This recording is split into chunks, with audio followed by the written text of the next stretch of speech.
Welcome to my channel महिला तूफान। दोस्तों, मौनी अमावस्या 2022 में कब है, पूजा का शुभ मुहूर्त क्या है, पूजा विधि क्या है, इस दिन कैसे पूजा करना चाहिए और हर सुहागिन महिलाओं को कौन सी चीज़ें दान करनी चाहिए, कौन सी 2 चीज़ों का दान अवश्य करना चाहिए और इस दिन हमें कौन सी गलतियों को नहीं करना चाहिए। तो दोस्तों, वीडियो बहुत ही यूजफुल होने वाली है, तो वीडियो में शुरू से अंत तक बने रहिए। तो चलिए आज की वीडियो हम शुरू करते हैं। तो 2022 में माघ मौनी अमावस्या जो है 1 फरवरी मंगलवार को है और अमावस्या तिथि का प्रारंभ हो रहा है 31 जनवरी रात्रि 2:18 से और समापन हो रहा है 1 फरवरी दोपहर 11:15 तक। तो दोस्तों, इस बार जो है बहुत लोग जो हैं पीपल की वृक्ष की इस दिन 108 बार परिक्रमा करते हैं। इसे फेरी या भौरा भी कहते हैं। तो इस बार जो है कि सोमवती अमावस्या नहीं पड़ रही है, क्योंकि इस बार अमावस्या की तिथि मंगलवार को पड़ रही है। तो मंगलवार के दिन पीपल की वृक्ष की परिक्रमा नहीं किया जाता है, क्योंकि इस बार जो है भौमवती अमावस्या है, तो उसमें पीपल की वृक्ष की परिक्रमा ना करें। पीपल की वृक्ष की पूजा आप अवश्य करें, लेकिन परिक्रमा आपको नहीं करनी है, क्योंकि इस बार जो है सोमवार को रात्रि में 2:18 पर अमावस्या तिथि प्रारंभ हो रही है। सोमवार को सोमवती अमावस्या कहा जाता है और उस दिन पीपल के वृक्ष की परिक्रमा की जाती है। तो इसलिए इस बार आप पीपल के वृक्ष को जल सिंचित अवश्य करें, भोग में मिठाई वगैरह जरूर चढ़ाएं, पूजा जरूर करें, लेकिन परिक्रमा आपको नहीं करनी है। इस बात का खास ध्यान रखें। और दोस्तों, मौनी अमावस्या जो है 1 फरवरी को मंगलवार के दिन, तो इस दिन स्नान दान का विशेष महत्व है। मौनी अमावस्या को पितरों की तिथि भी कहा जाता है। तो दोस्तों, अब हम शुरू करते हैं कि पूजा विधि क्या है। तो मौनी अमावस्या के दिन आप ब्रह्म मुहूर्त में ही सूर्योदय से पूर्व उठें और मौन व्रत का संकल्प लें और इस दिन आप उठते ही ईश्वर का नाम लेते हों या कुछ भी बोलते हों मुख से, तो शब्द ना निकालें। इस दिन आपको मौन ही उठना है, मौन ही स्नान करना है और जब तक आपकी पूजा पाठ समाप्त ना हो जाए, कोई भी पारिवारिक बातें या किसी भी तरह की बातें आपको नहीं करनी है। चुपचाप मौन रहकर पूजा पाठ स्नान संपन्न करना है। तो मौनी शब्द जो है मुनि शब्द से लिया गया है और मौनी शब्द का अर्थ ही है मौन रहकर पूजा पाठ करना।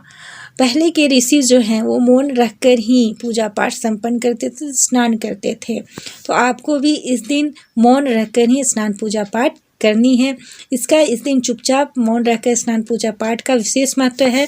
इस दिन आपको किसी से लड़ाई झगड़ा भी नहीं करनी चाहिए और इस दिन आपको शांत रखकर पूजा पाठ करनी चाहिए। इस दिन आप सूर्योदय से पूर्व उठें और विष्णु पूजन जरूर करें। विष्णु भगवान की इस दिन आप पूजा अवश्य करें, बहुत ही फल मिलता है। विष्णु चालीसा, विष्णु सहस्त्र का आप पाठ करें, पीले फल फूल केसर चंदन अर्पित करें, घी का दीपक जलाएं, विष्णु भगवान की प्रतिमा स्थापित करें या आप पूजा स्थल पे आपकी विष्णु भगवान की पहले से प्रतिमा है तो आप वहीं प्रतिमा में पूजा कर सकते हैं। उन्हें स्नान कराएं और उनकी विधिवत आप पूजा पाठ करें विष्णु भगवान की। और इस दिन आप सूर्योदय से पूर्व उठे सूर्य भगवान को जल अवश्य चढ़ाएं। सूर्य भगवान की भी आप परिक्रमा 5 बार या 7 बार अवश्य करें। इस दिन पीपल की वृक्ष की पूजा करने का विशेष महत्व है, क्योंकि ऐसा माना जाता है ये पितरों की तिथि है। तो पीपल के वृक्ष में सभी देवी देवताओं के साथ हमारे पितरों का भी निवास स्थल माना जाता है और श्री हरि विष्णु भगवान और लक्ष्मी माता का भी वास माना जाता है। इसलिए इस दिन पीपल के वृक्ष की आप पूजा अवश्य करें। मौन रखकर स्नान दान करने से, पूजा पाठ करने से आपके सारे पाप धुल जाते हैं, ऐसा माना जाता है। इस दिन नदी सरोवर पवित्र कुंड में स्नान करने का विशेष महत्व है और पितरों को याद करने का, उन्हें दर्पण करें पितरों को। और इस दिन आप ब्राह्मणों को भोजन कराएं, दान दें। और दान में आपको कौन सी चीज़ें देनी हैं, तो अनाज का दान सर्वोपरि दान माना जाता है। तो इस दिन आप अनाज का दान करें, अनाज, वस्त्र, आंवला, तिल, कंबल, घी आदि चीज़ों का आप दान अवश्य करें। और महिलाओं को इस दिन कौन सी 2 चीज़ों का दान अवश्य करना चाहिए, तो महिलाओं को इस दिन सिंदूर और आटा का दान अवश्य करना चाहिए। अगर आप आटा का दान नहीं कर पा रही हैं, कोई ब्राह्मण आपके पास नहीं है आसपास या कोई ज़रूरतमंद भी नहीं है, तो आप सिंदूर और पैसे मुद्रा का भी दान कर सकती हैं। इस तरह से दान करने, इस दिन दान का विशेष महत्व है। ये पुण्य तिथि है, माघ मास में स्नान दान का विशेष महत्व है और ये मौनी अमावस्या जो है ये पुण्य तिथि स्नान दान का है। मौन रहकर इस दिन स्नान दान पूजा पाठ करने का विशेष महत्व है। तो इस दिन आप दान इन चीज़ों का अवश्य करें। इस दिन हो सके तो आपको पवित्र नदियों में स्नान करना चाहिए, लेकिन अगर आप ऐसा नहीं कर सकते तो घर में ही गंगा जल मिला हुआ जल से स्नान करें। और इस दिन कोशिश करें कि आप ताज़ा जल से स्नान करें। जल में आप जो है गर्म किया हुआ जल से स्नान ना करें। इस दिन आप ताज़ा फ्रेश जल से स्नान करें, इसका विशेष महत्व है।